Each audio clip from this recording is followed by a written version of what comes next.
जांच के और इस प्रदेश के हित में जो मांग उठ रही है, इस मांग को समर्थन देने के चलते आज श्रीनगर के गोला बाजार में आयोजित हमारी इस रैली और इस जनसभा में हमारे बीच उपस्थित हमारे नगर कांग्रेस कमेटी के सम्मानित अध्यक्ष भाई सूरज मिर्जाल जी,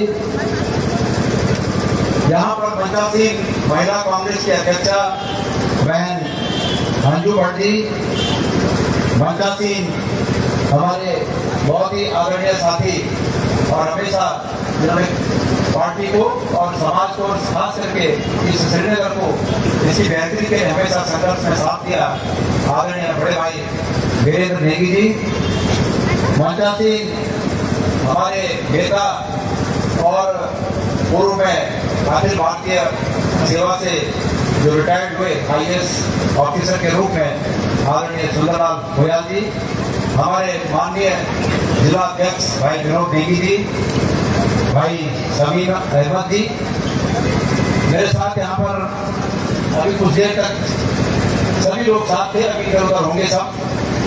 मेरे युवा साथी सूरज नेगी जी, विपिन रावत जी, निशांत भंडारी जी, भाई भट्ट जी, यहाँ पर पटवाल जी, भाई फौजी जी, भाई सुधांशु नौडियाल जी, अरुणा जी, भाई धनुषी जी भी थे, यहीं पर होंगे कहीं।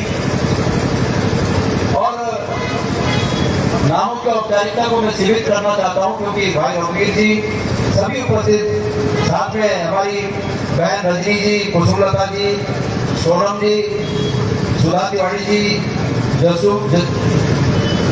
कुसुम रावत जी, शोभा जी, रश्मि जी, रेखा किंगवाल जी, मीरा देवी जी और सभी दूर दराज से आए हुए भाई रुकम रावत जी और उनके साथ उनकी पूरे साथी में देखा था, अभी यही कहीं थे।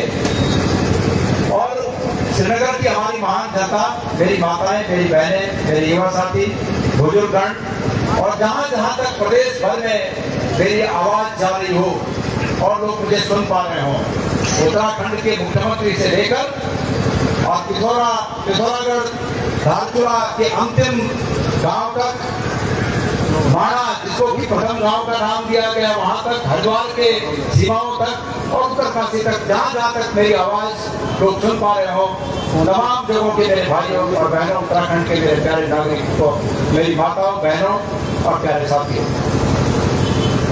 आज आप सबको ये पता है कि अंकिता भंडारी हत्याकांड की जांच के लिए पूरा प्रदेश आंदोलित है और हम जगह जगह प्रदेश में अलग चलाने का काम कर रहे हैं कि सब लोग जाति धर्म के बंधनों से ऊपर उठकर सामाजिक जो दायरे हैं, जो अपने अपने समाज के अपने दायरों में रहना उचित समझते हैं, उन दायरों को भी तोड़कर और साथ साथ में राजनीतिक बंधनों से भी मुक्त होकर एक रूप में सब लोग ये मांग करें कि अंकिता भंडारी के हत्याकांड में कौन कौन दोषी है, सरकार उसको उजागर करे और जिसने भी वो दोष अर्जित किया है, जो भी आरोपी है, जो भी अपराधी है, उन अपराधियों को सरकार कानून में निहित उचित प्रावधान के तहत सजा दे। बात इतनी सी है मेरे प्यारे साथियों। मैं आज श्रीनगर के इस गोला बाजार से और इस श्रीनगर की क्रांतिकारी धरती के इस हृदय स्थल से पूरे प्रदेश का आह्वान करना चाहता हूं कि भारतीय जनता पार्टी को इस प्रदेश में लोगों ने जो उम्मीद के साथ सत्ता दोबारा इनके हाथ में सौंपी, वास्तविक रूप में ये सत्ता निरंकुश हो चुकी है और इस निरंकुश सत्ता को आईना दिखाना हम सबका, हमारा राजनीतिक पार्टी का एक रूप में हमारा और सामाजिक दायित्वों के रूप में आप लोगों का ये सामूहिक कर्तव्य है और लोकतंत्र में ये कर्तव्य निर्वहन करना एक नागरिक का फर्ज, निश्चित रूप में एक फर्ज है। मैं ये कहना चाहता हूं कि अंकिता भंडारी से शुरू हुई ये बात कहां तक जाती है, आप लोग जरा इसको सुन लीजिए। कहानी की पृष्ठभूमि इस तरह है कि एक श्रीनगर की बेटी ममता बहुगुणा, आपको याद होगा, ममता बहुगुणा का केस ये है कि ममता बहुगुणा घर से गायब हुई और उसके अंतिम निशान नदी के तट पर कहीं मिले, उसके चप्पल नदी के तट पर मिले। लेकिन उसके बाद जब उसके माता पिता पुलिस थाने में आए तो श्रीनगर के विधायक धन सिंह रावत जी ने पुलिस स्टेशन में फोन किया कि कृपया दरोगा जी इस हत्याकांड के ये जो गुमशुदगी का कांड है, ममता बहुगुणा के कांड का खुलासा न किया जाए, आप लोग जांच को बंद कर दीजिए। और ये आरोप हम नहीं लगा रहे हैं, ये आरोप ममता बहुगुणा के पिता स्वयं उन्होंने ये आरोप लगाया है कि मैं जब धन सिंह रावत जी को मिलने गया, उससे पहले मैं पुलिस को मिलने गया और मुझे पता चला कि धन सिंह रावत ने वहां फोन करके कहा कि इसकी जांच बंद कर दो, तो मुझे विश्वास नहीं हुआ। लेकिन फिर मैं धन सिंह रावत जी को मिलने गया और तब उन्होंने खुद बोला कि पंडित जी मुझे पता नहीं था कि आपकी बेटी है, पर हाँ मैंने ये कहा कि भाई इस जांच को बंद कर दो क्योंकि मुझे पता नहीं था कि आपकी बेटी है। मैं पूछना चाहता हूँ सरकार से, मैं पूछना चाहता हूँ धन सिंह रावत जी से, मैं पूछना चाहता हूँ प्रदेश के मुख्यमंत्री जी से, ममता बहुगुणा किसी की भी बेटी थी, किसी की पत्नी थी, ये मामला बात का है, लेकिन वो उत्तराखंड की नागरिक थी, ये पहला मामला है। धन सिंह रावत जी, आपने कैसे किसी के लिए कह दिया कि मुझे पता नहीं है, इसलिए मैंने कह दिया कि जांच को बंद कर दो। ये मंत्री के रहते हुए क्या एक मंत्री के अधिकार क्षेत्र में है? मैं पूछना चाहता हूँ उत्तराखंड के मुख्यमंत्री से, मैं पूछना चाहता हूँ भारत के आदरणीय प्रधानमंत्री जी से कि वो सिर्फ चुनाव में आकर हमारे प्रदेश के लोगों को जो बहुत मीठी मीठी बातें करते हैं, माननीय प्रधानमंत्री जी मैंने दिल्ली में भी प्रेस कॉन्फ्रेंस करके यही बात कही थी और आज श्रीनगर के इस क्रांतिकारी स्थान से भी यही बात कर रहा हूँ कि क्या आपने इन मंत्रियों को छूट दे रखी है कि हमारे पार्टी के, हमारे प्रदेश की, हमारी बहनों के साथ, उनकी जिंदगियों के साथ इस प्रकार का खिलवाड़ करें। अगला केस आपने सुना होगा, हरिद्वार में महिला मोर्चा की नेत्री, शायद उनके महिला मोर्चा की अध्यक्ष हरिद्वार की महिला नेत्री, वो अपनी अफसोस की बात है कि जिन बातों को कहते हुए शर्म आनी चाहिए। आप सबको पता है कि अपनी बेटियों को किस धंधे में धकेल रही है और वो भी नाबालिग, और कितना अमानवीय, मतलब पशुओं से भी बदतर व्यवहार उसके साथ उसे करने के लिए मजबूर कर रही है। और भारतीय जनता पार्टी की नेता जी की, उनकी जिला अध्यक्ष की, इसके बाद कुलदीप सेंगर का नाम आपने सुना होगा और ये भी सुना होगा कि कुलदीप सेंगर के काले कारनामों को, उसके बाप को बचाने के लिए इस पार्टी ने राज्य से लेकर केंद्र तक एडीसीपी का जोर लगा दिया। अंततः सच्चाई सामने आई और तब उस व्यक्ति को सलाखों के पीछे जाना पड़ा। ये भारतीय जनता पार्टी के नेता है, मैं कह रहा हूँ। अगला, दुग्ध संघ का अध्यक्ष एक लाल कुआं में, हमारे उत्तराखंड के लाल कुआं में भारतीय जनता पार्टी का नेता, वहां का स्थानीय दुग्ध सेवक, दुग्ध संघ का अध्यक्ष एक महिला को दुग्ध संघ में नौकरी दिलाने के झांसे में लेकर या इसी तरह कुछ रोजगार दिलाने के नाम पर उसने उसके साथ जो कुछ किया वो आप लोगों के सामने है। सल्ट में इनका एक नेता इसी तरह के आरोप में उसको गिरफ्तार किया गया। इसके साथ एक नैनीताल में युवा मोर्चा का इनका महामंत्री, उसको भी इसी अभी 2-3 साल की घटना है, ये सब 2-3 साल की घटना है। इसके बाद अभी बड़ी अफसोस की बात है कि रेखा आर्य, जिनके पास महिला उत्थान का पूरा मंत्रालय है, रेखा आर्य के पति खुलेआम इस बात को कह रहे हैं कि भाई एक दूसरे राज्य का नाम लेकर बोल रहे हैं कि 25-25 हजार में, 20-25 हजार में लड़कियां मिल जाती हैं। आपने रेखा आर्य के पति महोदय, आपने, मैंने सुना कि 3 शादियां की हुई हैं, 3। तो ये समाज और उत्तराखंड पूछता है, आप तो उत्तराखंड के नागरिक भी नहीं है, वो उत्तराखंड के नागरिक भी नहीं है, किसी दूसरे प्रदेश से आते हैं। लेकिन मैं उनसे पूछना चाहता हूँ कि आपने जो 3 शादियां की, कि क्या यही 20 और 25 हजार रुपए लेकर की होंगी? मैं पूछना चाहता हूँ उनसे। कितने बड़े अफसोस की बात है कि भारतीय जनता पार्टी कहती है कि हम महिलाओं का सम्मान करते हैं। मैं पूछना चाहता हूँ प्रदेश के मुख्यमंत्री से, मैं पूछना चाहता हूँ आदरणीय प्रधानमंत्री जी से कि क्या आपकी पार्टी इसी प्रकार से महिलाओं का सम्मान करती है? और उसके बाद अब अगर हम अंकिता भंडारी हत्याकांड की जांच की मांग कर रहे हैं तो हमें कहते हैं कि आप राजनीति कर रहे हो। मैं भारतीय जनता पार्टी के नेताओं से, मैं भारतीय जनता पार्टी की सरकार से और उनके मंत्रियों से पूछना चाहता हूं कि अगर गणेश कोटियार और कांग्रेस पार्टी इस केस की सीबीआई जांच की मांग करके राजनीति कर रही है, उदाहरण के लिए अगर राजनीति कर रही है तो ये गणेश कोटियार उन्हें मौका देता है कि वो मेरे से बढ़कर राजनीति करें, वो मेरे से बढ़कर इस केस की जांच कराएं, सीबीआई जांच कराएं, न्यायाधीश महोदय की अध्यक्षता में इसकी जांच कराएं और उसके बाद वाहवाही लूटे, राजनीति करें कि देखो हमने जांच करा दी, हमने जांच करा दी। उनको राजनीति करने से किसने रोका है? मैं तो चाहता हूं कि वो करें फिर राजनीति। मेरे प्यारे भाइयों और बहनों, मैं उत्तराखंड के तमाम लोगों से अंकिता भंडारी हत्याकांड के पृष्ठभूमि में थोड़ा जानना चाहता हूं।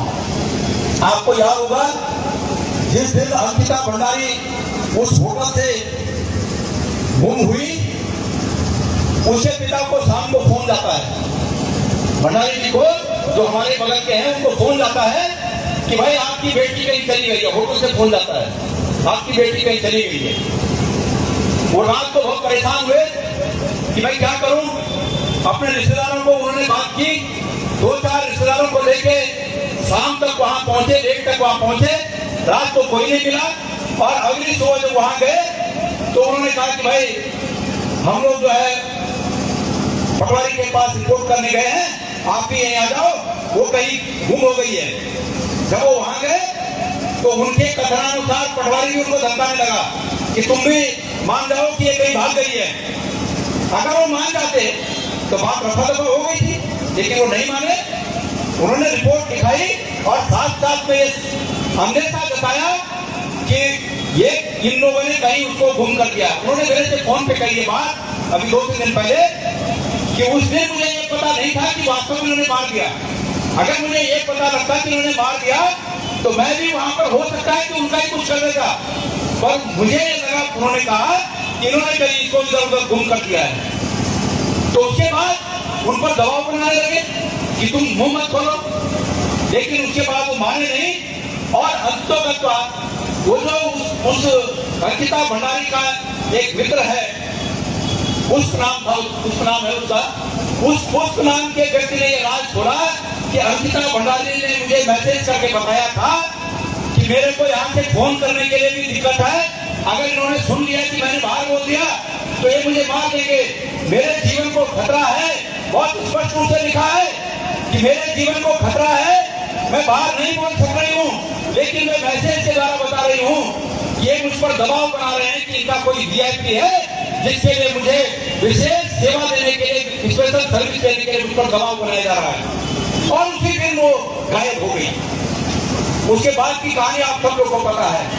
दुर्भाग्यपूर्ण ये है कि जिस दिन उसका शव मिला, उस दिन शव रात को मिला, 8-10 बजे रात को मिला होगा और रात को 2:30 बजे वो कमरा तोड़ दिया गया जहां पर अंकिता भंडारी रहती थी रिजॉर्ट के अंदर।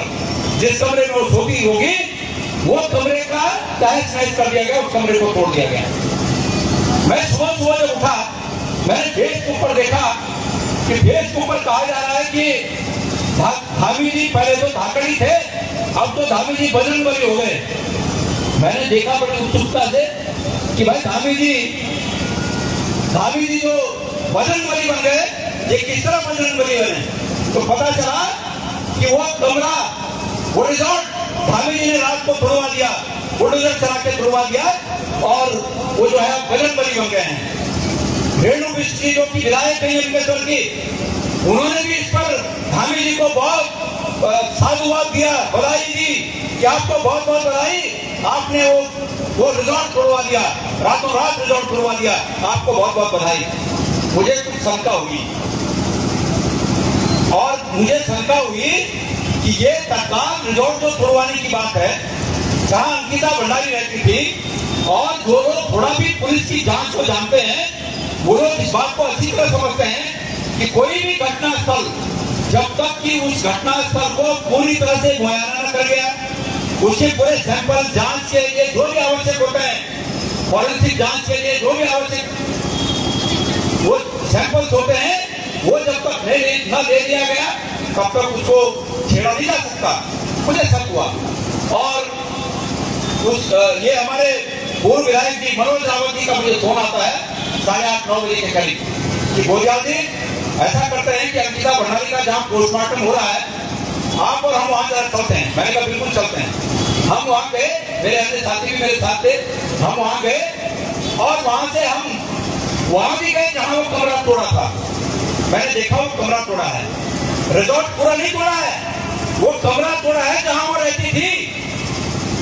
मैंने कहा अरे भाई गजब है, ये तो सबूतों को नष्ट करने की साजिश है। कहां के बजरंगबली, ये तो सबूत नष्ट करने का कारनामा है। तब तक सोशल मीडिया में बड़ा उफान चल रहा था कि मुख्यमंत्री बजरंगबली, भाजपा सरकार बजरंगबली, इन्होंने रिजॉर्ट तोड़ दिया।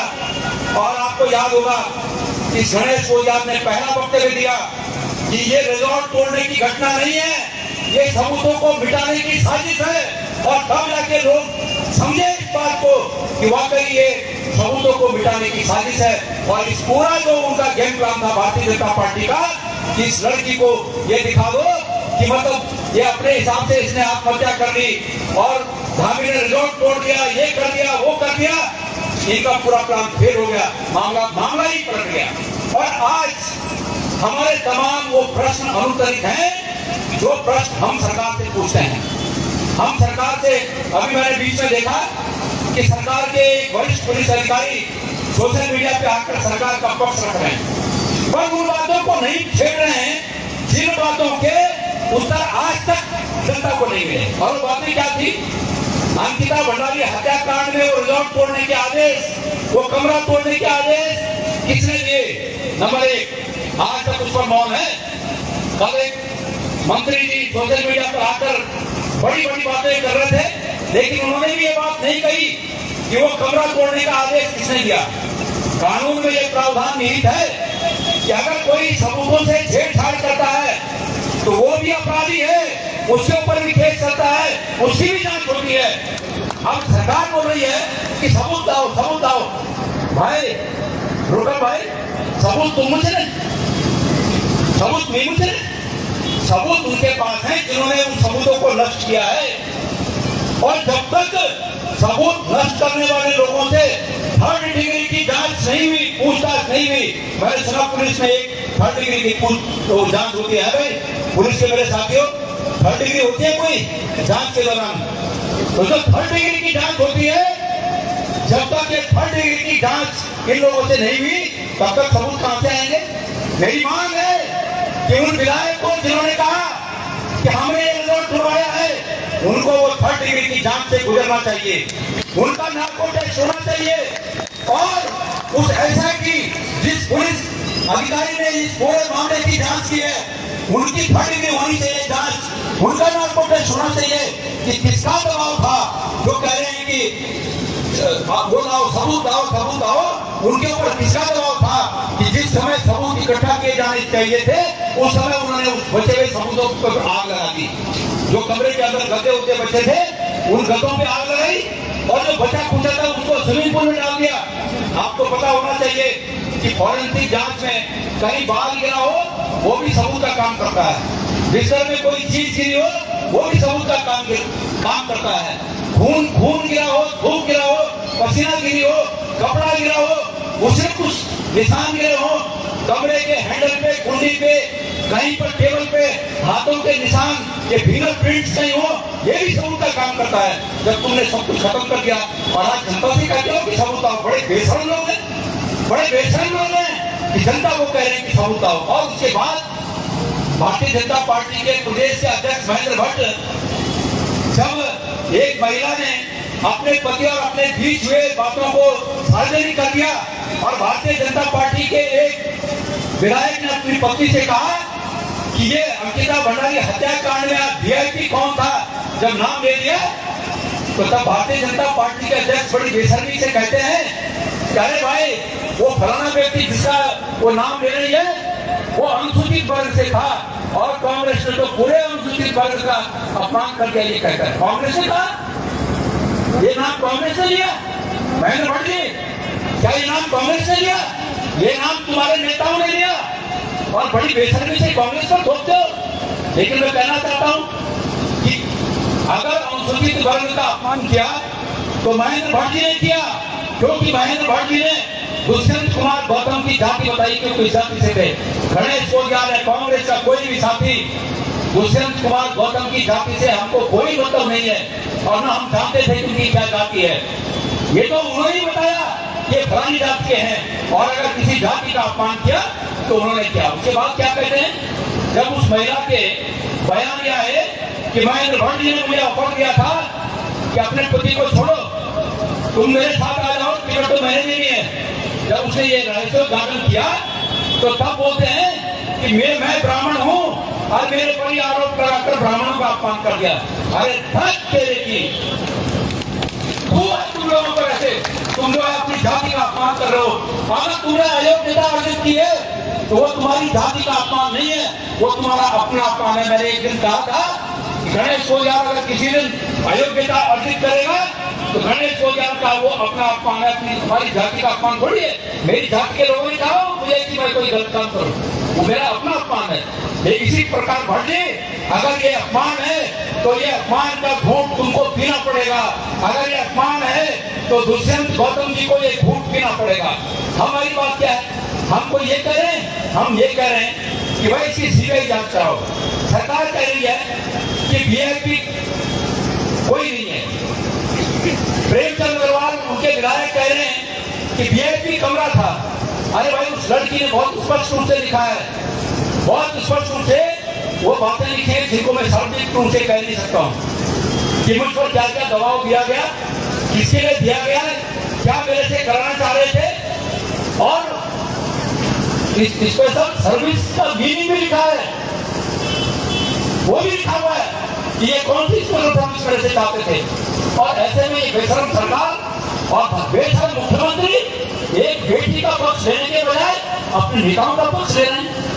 मुझे तो बड़ी उम्मीद थी, मैंने सुना था कि हमारे आदरणीय प्रधानमंत्री जी कहते हैं कि नेशन फर्स्ट, और मुझे उम्मीद थी कि प्रधानमंत्री जी अगर ये मानते हैं कि नेशन फर्स्ट, तो प्रधानमंत्री जी ये भी मानते होंगे कि नेशन फर्स्ट का मतलब है कि हमारे नेशन के नागरिक फर्स्ट, हमारे सिटीजन फर्स्ट। और अगर इस प्रदेश की एक नागरिक, एक बेटी पर ऐसी आपत्ति आई, उसके माँ बाप बिलक बिलक कर आज रो रहे हैं, तो ये चीख पुकार आदरणीय प्रधानमंत्री जी के कानों में जाएगी, और वो कहेंगे जब वो यहाँ उत्तराखंड आए थे कि आज शाम तक, पुष्कर सिंह धामी जी, आज शाम तक जब तक मैं उत्तराखंड की धरती पर मौजूद हूँ, मुझे वो वीआईपी का नाम उजागर चाहिए और सलाखों के पीछे चाहिए। मैं उनसे इसकी उम्मीद करता था, लेकिन अफसोस की बात है कि उनके लिए भी पार्टी फर्स्ट और नेशन नेक्स्ट, पहले नंबर पर उनके ही पार्टी से जुड़े हुए हैं। हमारे दुखों की उनको कोई चिंता नहीं है।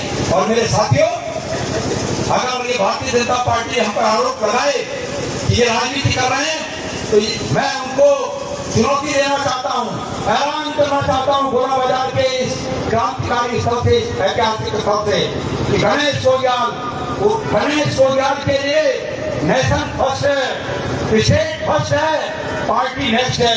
कल मुझे इस गणेश पोद्दार को पार्टी और प्रदेश में नंबर 1 पर किसी को चुना होगा तो गणेश पोद्दार कांग्रेस के इस मंच से संकल्प लेता है कि मैं अपने राज्य को पहले चुनूंगा, मेरे लिए पहले राज्य होगा। पिथौरागढ़ से लेकर उत्तरकाशी तक, उधमसिंह नगर से और हरिद्वार तक, मैं प्रत्येक हमारे नागरिक को ये कहना चाहता हूँ, मैं संकल्प लेना चाहता हूँ नागरिकों के सामने कि हमें राज्य के प्रति मेरी दिशा पहले होगी। हम चाहते हैं कि ये परंपरा टूटे, ये भ्रष्टाचार की परंपरा टूटे, ये अनैतिकता की परंपरा टूटे। अपराधी की कोई जाति नहीं होती, अपराधी की कोई पार्टी नहीं होती, अपराधी को अपराधी की दृष्टि से देखा जाना चाहिए, और भारत में संबद्ध कानून के तहत उन्हें सजा मिलनी चाहिए। ये हम बात करते हैं। लगे हैं वो दबाने में, लगे हैं दबाने में। मैं भारतीय जनता पार्टी के उन लोगों को चेताना चाहता हूँ, आजकल क्या कर रहे हो, एक उन्होंने नए पेज खोल रखा है वसूली अभियान मोर्चा के नाम से। बीच में क्या किया, मेरा भाषण का एक टुकड़ा और वो जो महिला आरोप लगा रही है उसके भाषण का एक टुकड़ा, मेरे भाषण का एक टुकड़ा कि मैंने किसी भाषण में कहा होगा कि मैंने मुंबई शहर में बहुत संघर्ष के साथ 10वीं पास किया। 10वीं पास कब किया मैंने भाई? सन 81 में मैंने 10वीं पास कर दिया था, 81 में। और तब का मैंने बोला होगा कई भाषा में कि मैंने बहुत संघर्ष किया। वो टुकड़ा और वो जो महिला जो बोल रही है, जिसने आरोप लगाया, वो आजकल रह रही होगी मुंबई में, तो उसने भी बोला होगा मैं मुंबई में फिल्म लाइन में हूँ या कुछ बोला होगा। दोनों भाषणों को जोड़ के बोल रही है बीजेपी कर रही है साजिश के गणेश गोयाल और ये आरोप लगाने वाली महिला का तार देखिए मुंबई से जुड़ा हुआ है। वाह रे भाई वाह। मैंने कहा भारतीय जनता पार्टी के नेताओं, मुख्यमंत्री पुष्कर धामी जी, ये गणेश गोयाल उत्तराखंड के गदेरों का पवित्र पानी है। तुम चाहकर भी गणेश गोयाल का बाल बांका नहीं कर सकते। तुमने हजारों जांच कर दी मेरी, तुमने बड़े बड़े मुद्दे उखाड़ दिए, लेकिन गणेश गोयाल का बाल नहीं मिल सकता तुमको। मुझे विश्वास है गणेश गोयाल निश्चित रूप में उत्तराखंड के गदेरों का पवित्र पानी है, गंगा का पवित्र जल है। और तुम अगर इसमें गंदगी भी करोगे ना इस पवित्र जल में, तो भी ये गंदा होने वाला नहीं है। मैं चुनौती देता हूँ कि अगर तुम्हें हिम्मत है तो भारतीय जनता पार्टी खुलकर मेरे पर आरोप लगाए, ऐसे गंदगी पेड़ों पर झूठ चलाकर वो मेरी छवि को नहीं बिगाड़ सकते। मैं पुलिस के कप्तान के पास गया देहरादून, कभी मुझे टोपी पहना देते हैं, जो इस्लामिक टोपी है, कभी मेरी फोटो में वो टोपी पहना देते हैं। अरे भाई, गणेश गोयाल अपने धर्म पर विश्वास करने वाला सच्चा सनातनी है। तुम मेरी धार्मिक आस्था को प्रश्न चिन्ह लगाने वाले कौन होते हो? अगर इस प्रकार के नकली फोटो बनाने पर लोग जाएं, तो मैं पूछना चाहता हूं धामी जी, तुम्हारे भारतीय जनता पार्टी के नेताओं के बड़े बड़े नेताओं के दामाद मुस्लिम हैं, उनको तुम सम्मान की नजर से देखते हो, हमें कोई आपत्ति नहीं है। तुम अपने दामादों को सम्मान की नजर से देखो, हमें खुशी है, हमें कोई दिक्कत नहीं है। लेकिन गणेश गोयाल जैसे सनातनी और अपने धर्म पर विश्वास करने वाले व्यक्ति को उसके धर्म को दूषित करने का काम करोगे तो तुम सनातन के विरोध में काम कर रहे हो, ये माना जाएगा।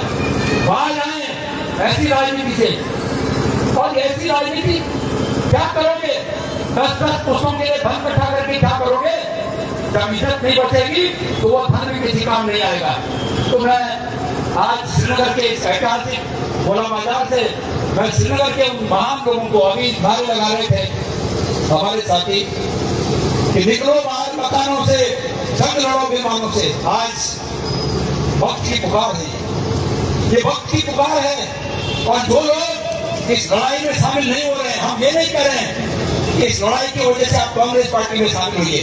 हम ये कह रहे हैं कि इस लड़ाई में आप कांग्रेस पार्टी के साथ शामिल होइए तो अच्छी बात है, लेकिन अगर आप न भी होइए तो आप तटस्थ होकर इस बुराई का मुकाबला करें, इस बुराई का सामना करें। इस बुराई को नेस्ता नाबूद करने के लिए, सरकार को जांच के लिए मजबूर करने के लिए आप सड़कों पे आइए, हम आपका आह्वान करते हैं।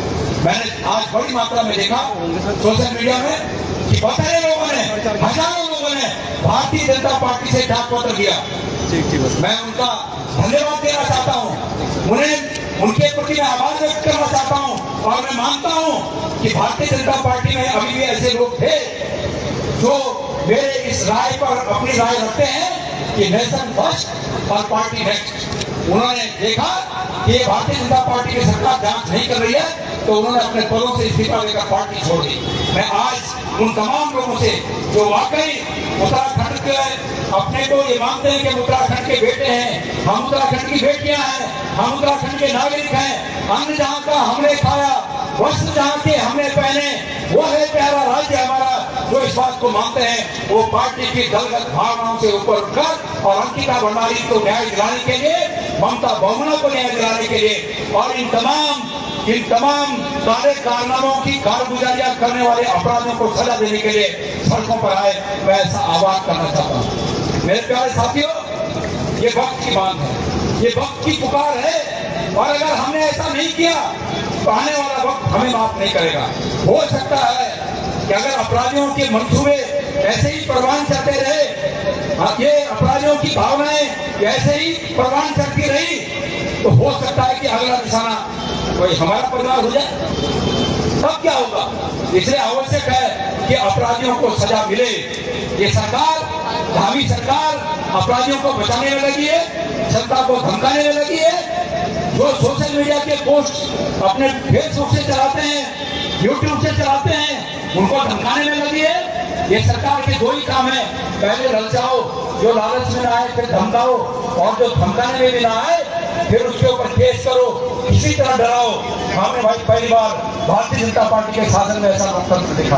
आज 25 साल उत्तराखंड को हो गए, और जिन लोगों ने उत्तराखंड राज्य को बनाने में अपने प्राणों को न्यौछावर कर दिया, संघर्ष किया, पसीना बहाया, खून बहाया, आज वो जो हमारे बीच हैं उनके मन भी दुखी होंगे, और जो हमारे बीच नहीं है उनकी आत्मा भी दुखी होगी कि क्या उन्होंने ऐसे उत्तराखंड की कल्पना की थी कि 25 साल के बाद उन्हें ये सुनने को मिलेगा कि हमारे बीच की एक बेटी को इस तरह से बेइज्जत करके उसके जीवन की लीला को समाप्त कर दिया गया। और सरकार अपराधियों के साथ खड़ी है, बेशर्मी के साथ अपराधियों के साथ खड़ी है। इस सरकार को कोई शर्म नहीं है, ये सरकार बेशर्मी के साथ उन अपराधियों के साथ खड़ी है। मैं चुनौती देता हूँ धामी जी आपको, अगर आप में हिम्मत है तो ये गणेश गोगियाल सरेआम कई बार आप पर आरोप लगा चुका है कि आप अपराधियों के साथ खड़े हो। अगर आपको चुनौती देता हूं कि छोटे मोटे ब्लॉगर, छोटे स्तर पे अपना फेसबुक चलाने वाले हमारे साथी या कोई मीडिया का व्यक्ति अगर अपने पेज से इस तरह की बात प्रसारित कर रहा है कि सरकार को सीबीआई जांच करनी चाहिए और आपके उसके ऊपर केस कर दे रहे हो, तो मैं चुनौती देता हूं कि अगर आप में हिम्मत है तो इस गणेश गोगियाल पर केस करके बताएं। आपको हिम्मत है तो मैंने आपके पुलिस अधिकारियों को जो पत्र सौंपा है जिसमें मैंने 7 सवाल पूछे हैं, उन 7 सवालों का जवाब दे दो अगर आपको हिम्मत है। आप इधर उधर की बात करके बातों को बदलना चाहते हो, लेकिन मैं आपसे वादा करता हूं मेरे प्यारे भाइयों, इस प्रदेश की जनता से वादा करता हूं, हम तब तक चैन से नहीं बैठेंगे जब तक अंकिता भंडारी केस में और इस प्रकार के तमाम केसों में अपराधियों को जब तक सजा न मिले तब तक हम चैन से नहीं बैठेंगे। अभी कुछ दिन पहले भाई सब जगह भारतीय जनता पार्टी के नेताओं के नाम क्यों आ रहे हैं? ये बगल में तलसारी गांव है, ये तलसारी गांव में जितेंद्र कुमार ने आत्महत्या की और उसमें भारतीय जनता पार्टी के एक नेता का नाम आया कि उसने उसको लूटा, खसोटा, ब्लैकमेल किया और उस बेचारे को अंत में अपनी जीवन लीला समाप्त करनी पड़ी। ऐसी स्थिति आ गई। तो हर जगह पर इस प्रकार के बाग बैठे हुए, इस प्रकार के जंगल के बाग तो है ही, और ये शहरों के भाजपा के बाग भी इन्होंने हमारे बेटियों का जीवन, हमारे युवाओं का जीवन दूभर कर दिया। इसलिए ये निर्णायक लड़ाई लड़ी जाएगी। मैं पूरे प्रदेश के लोगों से आह्वान करता हूँ कि जो जहाँ है वो सब भारतीय जनता पार्टी की सरकार पर दबाव बनाए कि सरकार इस केस की सीबीआई जांच करे और तमाम मामले एलयूसीसी का इतना बड़ा मामला सरकार ने कहा सीबीआई जांच होगी। अरे भाई, लोगों को पहले भगा दिया। मंत्री रावत जी, विभाग तो आप ही के पास है, पहले लोगों को भगा दिया और भगाने के बाद बोल रहे हैं जांच करेंगे। अब इतने दिन हो गए, क्या हुआ उस जांच का? इस प्रकार से लोगों को बेवकूफ बनाना बंद करो। आपने रख दिया, अपनी 100 पुस्तकों के लिए रख दिया। अरे भाई, अब तो इस उत्तराखंड को माफ करो, अब तो माफ करो। मैंने कल एक पोस्ट डाले, आपने सुना होगा, ये जो अंकिता भंडारी हत्याकांड का हल्ला चल रहा है, इस आपदा में भी, इस राजनीतिक और सामाजिक आपदा में भी धामी सरकार अवसर ढूंढ रही है। और अवसर क्या ढूंढा उन्होंने? 6 महीने पहले 3 अधिकारी, 2 IAS और 1 PCS अधिकारी हरिद्वार में 57 करोड़ रुपए का घोटाला, मतलब 15 करोड़ की जमीन 57 करोड़ में खरीदी और उस घोटाले में सस्पेंड हुए। आज चुपके से इस हमले के दौरान आज तक मैं उनको रेगुलर करने का बैठक कर रही है। मैंने कल पूछा कि इस आपदा में भी अवसर, मंत्री रावत जी इसी हमले में 1000-1500 और आउटसोर्सिंग के माध्यम से कुछ लोगों को घुसाने का काम कराना चाह रहे हैं इसी हल्ले में, ताकि चुपचाप, जैसे कोविड में 1000 लोग नोएडा में भर्ती किए, कौन गया नोएडा में जब स्कूटर निकालने की परमिशन नहीं थी? आज तक मेरे प्रश्न का जवाब नहीं आया। भाई, जब स्कूटर निकालने की परमिशन नहीं थी, उत्तराखंड से वो परीक्षा देने कौन गया जिसमें 1100 लोग चयनित हुए? सब नौकरियां बेची। अब उसी तरह से आउटसोर्सिंग के माध्यम से इस हल्ले में फिर 1000-1200 नौकरियां बेची हैं। तो मैं ये कहना चाहता हूं कि इस आपदा में भी ये अवसर ढूंढ रहे हैं। ऐसी सरकार को निश्चित रूप में सत्ता में बने रहने का कोई अधिकार नहीं है। मुख्यमंत्री जी, आपके महिला कल्याण मंत्री के पति ने कई बार इस प्रकार के बयान दिए और आज पुनः उन्होंने कहा कि किसी दूसरे राज्य में 20,000 25,000 में लड़कियां मिल जाती हैं। मैं मानता हूं कि अगर हमारी सरकार में जरा भी शर्म बची है और हमारी माताओं का, बहनों का अगर सम्मान उनके मन में जरा भी बचा है तो रेखा आर्य जी को इस्तीफा देना चाहिए या सरकार को उन्हें पद से हटाना चाहिए। मैं मांग करता हूँ। जाति और क्षेत्र या राज्य कोई बात नहीं होती। बेटी वहां की भी है, बेटी हमारी भी है। पूरे भारत की किसी भी राज्य की बेटी बेटी होती है। ऐसा नहीं है कि किसी राज्य की बेटी बेटी हो और किसी दूसरे राज्य की बेटी को हम और कुछ कह दें, ये नहीं हो सकता। इसलिए बेटी बेटी है और जो बेटी पढ़ाओ बेटी बचाओ की बात करते हैं दिल्ली में बैठकर, क्या ये बातें हम तक नहीं गई होंगी? लेकिन बेशर्मी है। दूसरे दिन आएंगे, चुनाव के समय आएंगे, फिर 2-4 बात गड़ोल में बोलेगा और वे लोग ताल में जाना, वाह वाह वाह वाह वाह, गड़ोल में बोले। तो मैं आप सब लोगों से विनती करता हूँ कि आप सब लोग इस बहुत ही महत्वपूर्ण उत्तराखंड एक निर्णायक मोड़ पे है। हमारा राज्य और हमारे यहाँ इस राज्य की राजनीति और हमारे यहाँ इस राज्य के सामाजिक मुद्दे निर्णायक मोड़ पे हैं। अगर इस निर्णायक मोड़ पे समाज हारता है, प्रदेश की हमारी बहनें हारती हैं, ये जांच नहीं होती है, तो आने वाले समय में समय और मुश्किल होगा। इसलिए ये आवश्यक है कि इस कांड की, इस केस की निष्पक्षता से जांच हो और मैं उम्मीद करता हूं कि आप सब लोग इस जांच की मांग पर समर्थन करेंगे, हमारा करेंगे, या जो भी लोग, जो भी संगठन, जो भी पार्टियां इस जांच के लिए मांग उठा रही हैं, उनके साथ एक होकर और आप सब लोग इस जांच की मांग को उठाएंगे। मैं ऐसा आप लोगों से निवेदन करता हूं। बहुत अधिक न कहते हुए, कोई बात नहीं, कई बार बोल चुका मैं इन चीजों को। प्रधानमंत्री जी, अभी आज एक बहन ने सोशल मीडिया पर लिखा था कि प्रधानमंत्री जी ने धराली में आकर कहा कि खाम तापो योजना लागू करेंगे और बोला कि तब बड़ी एक खाम पर भी नजर लगा, खाम भी नहीं होना है। इस तरह बोल रहे हैं। तो आज प्रदेश हर स्तर पर आंदोलित है, उद्वेलित है और मैं उम्मीद करता हूं भारतीय जनता पार्टी के नेताओं से कि भारतीय जनता पार्टी के नेता इस मामले को इधर उधर भटकाने के बजाय जांच पर आए, सीबीआई जांच करें और तटस्थ रूप से जांच करें। सीबीआई भी इनके चुंगल में है, तो हम इसीलिए कहते हैं कि भाई सुप्रीम कोर्ट के माननीय न्यायाधीश की अध्यक्षता में जांच हो, हमारी सीधी मांग है। और उसके बाद ये जांच ऐलान करें लोग राजनीति की, देखो हमने कर दिया, देखो हमने कर दी। भाई राजनीति LUCC में बोल रहे हैं कि हम राजनीति कर रहे हैं। भाई LUCC में जिन बहनों को लूटा गया उनका पैसा दिला दें, आप राजनीति करें, देखो हमने तुम्हारा काम कर दिया है, करें ना। मतलब हम तो उनको मौका दे रहे हैं, गणेश हो गया, मामले उठा के उनको मौका दे रहा है कि भाई आप LUCC में जो बहनें आज हारी भी प्रतीत होती हैं, जिनके चेहरों पे चिंता की लकीरें बनाई हैं, उन बहनों का पैसा लौटा दो।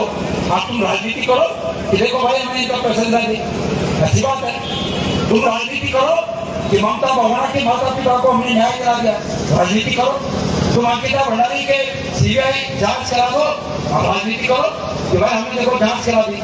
तो एक अभी GST में कुछ कम हुआ बता रहे हैं, कुछ कम, आटा खोलो, रेट उठाई में तो जॉब बिल कम होगा, वजन कम होगा, रेट उठाए और बोला GST कम करें, GST एक महीने तक हल करा रहे हैं, एक महीने तक हल करा रहे हैं कि हम GST कम करें, हम महंगाई कम करें।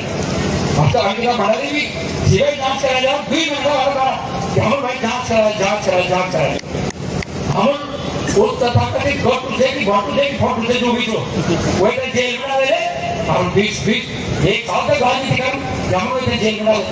तो अफसोस एक बात है, हम लोग को अच्छी राजनीति करना चाहिए। अरे भाई हम राजनीति कर रहे हैं, हम अपने फर्ज को अदा कर रहे हैं। अगर विपक्ष आवाज नहीं उठाएगा, तो सत्ता पक्षी उसको मित्र विपक्ष होता है। तिवारी जी के टाइम बीजेपी के लिए बोला जाता था कि ये बीजेपी के लोग मित्र विपक्ष हैं। तो अगर विपक्ष का काम है आवाज उठाना, और सत्ता पक्ष का काम है जनता को विपक्ष के द्वारा उठाई गई आवाज पर उसका समाधान करना, जनता को समझाना। ये थोड़ी चलता है कि आप प्रेस कॉन्फ्रेंस में आओ हड़काने का काम करो।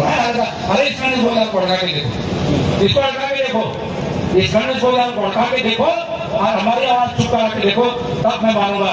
कांग्रेस के नेताओं की आवाज चुप करा के देखो, हरक सिंह की आवाज चुप करा के देखो, तब मैं मानूंगा। प्रीतम सिंह, हरीश रावत और यशपाल आर्य की आवाज को चुप करा के देखो, तब मैं मानूंगा। हमारी आवाजों को आप चुप नहीं करा सकते, करण मेहरा की आवाज को आप चुप नहीं करा सकते। क्यों? क्योंकि हम लोगों ने ठाना है इस उत्तराखंड से ये जो भारतीय जनता पार्टी ने अनैतिकता, बेविचार और भ्रष्टाचार की जो परंपरा डाल दी है, इस परंपरा को नेस्तनाबूद से उखाड़ना है, ये हमारा सामूहिक संकल्प है। इस संकल्प में मैं उत्तराखंड के तमाम लोगों का, उत्तरकाशी से और पिथौरागढ़ तक और उधमसिंह नगर से लेकर और हरिद्वार तक सभी हमारे इस प्रदेश के नागरिकों का आह्वान करता हूं कि आप हमारा साथ देंगे। इन्हीं शब्दों के साथ आप सबका बहुत बहुत धन्यवाद। जय भारत, जय उत्तराखंड।